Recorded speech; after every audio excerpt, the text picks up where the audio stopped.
Hi hello வணக்கம் மக்களே. இது என்ன செடி தெரியுதுங்களா? மருதாணி செடி.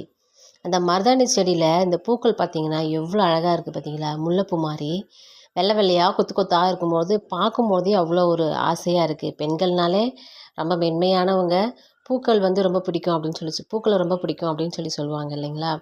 ஆனால் இந்த மருதாணிய செடிகளை கடந்து போகும்போதே அவ்வளோ ஒரு நறுமணமாக இருக்குது. சுண்டி இழுக்கக்கூடிய வகையில் அந்த வாசனை இருக்குது. அது மட்டும் இல்லை, அந்த காய்கள் கொத்து கொத்தாக இருக்குது பாருங்கள். நான் இந்த மருதாணியை என்னோடய ஆயிலில் நான் சேர்க்கறது இல்லை. ஒன்லி அந்த பூக்கள் மட்டும்தான். அந்த பூக்களை மட்டும்தான் நான் ஆயிலில் சேர்த்துக்கிறேன். ஏன்னா அந்த மருதாணி சேர்க்கும்போது ஒரு செந்நிறமான ஒரு கலர் கிடைக்கும் இல்லைங்களா? அது நம்ம முடியை ஒரு செம்மையாக ஆக்குது அப்படின்றதுனால நான் அதை சேர்க்கறது கிடையாது. முடிஞ்ச அளவு இயற்கை கருப்பாக வச்சுக்கிறதுக்காக நான் மற்ற இன்க்ரீடியன்ஸ் எல்லாம் சேர்ப்பேனே தவிர இந்த மருதாணியை சேர்த்துக்கிறதில்ல.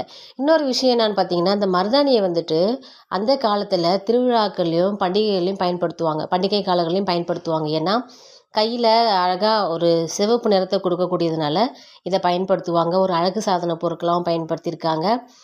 அது மட்டும் இல்லாமல் மருத்துவ குணம் நிறைஞ்சது. அந்த தோல் அரிப்பு இந்த மாதிரி பிரச்சனைக்கு இந்த மருதாணியை பயன்படுத்தியிருக்காங்க. இங்கே பாருங்கள், எங்கள் ஆடுகள் எவ்வளோ அழகாக இந்த மருதாணியை சாப்பிடுது அப்படின்னு சொல்லிட்டு.